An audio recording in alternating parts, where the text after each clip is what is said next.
Praise the lord. అలసని వారిని ఊరడించు మాటలు. మార్చి 27. నేను ఆకాశమందలి దేవునికి ప్రార్థన చేస్తుని. నెహెమ్యా 2:4. యేసుక్రీస్తు ప్రభువునందలి తమ విశ్వాసమును గురించి అనేకులు చెప్పుచుందరు, కానీ కష్టములు రాగానే వారు ఏడ్చెదరు.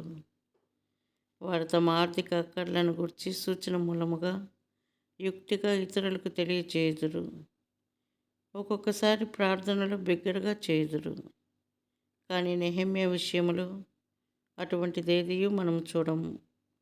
రాజు యొక్క సేవకులందరిలో అతడు ముఖ్యుడైనప్పటికీ అతడు రాజు యొద్ద ఎట్టి విన్నపమును చేయలేదు.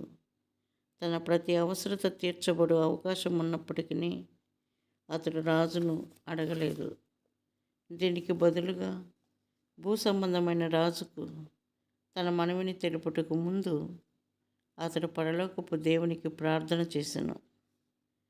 తన మనవిని సరి అయిన పద్ధతిలో అడుగుటకు తనకు జ్ఞానము నిమ్మని దేవుని ప్రార్థించెను.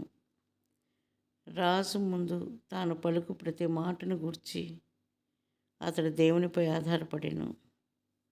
దాని ఫలితముగా అతడు రాజు యొద్ద మనవి చేసినప్పుడు రాజు అతడు దైవజనుడనియు అతడు పలికిన మాటలు దేవుని మాటలనియు గ్రహించెను. నెహెమ్యా సెలవు కొరకు అనుమతిని కోరెను. నెహెమ్యా కూడా ప్రభుత్వ ఉద్యోగులు తమకు సెలవు కావలసినప్పుడు అడిగిన విధమున అడిగాను. నెహెమ్యా 2:5. తన ముందున్న పని కొరకు అతనికి చాలా మొత్తం డబ్బు అవసరమై ఉన్నది. ఆర్థిక సహాయం కొరకు అతడు సులభముగా రాజును అడిగి ఉండవచ్చును. రాజు చాలా గొప్పవాడు కనుక వెంటనే అతనికి సహాయం చేసి ఉండును. కానీ నెహెమ్యా దేవుని పని కొరకు రాజు యొక్క ధనంపై ఆధారపడటకు ఇష్టపడలేదు. రాజు అతడు యెరూషలేమునకు వెళ్ళుటకు అనుమతినిచ్చుటలో సంతోషపడటం మాత్రమే కాకుండా 6వ వచనం, మార్గములో అతని భద్రత కొరకు తన సైన్యాధిపతులను గుర్రపు రౌతులను పంపించెను.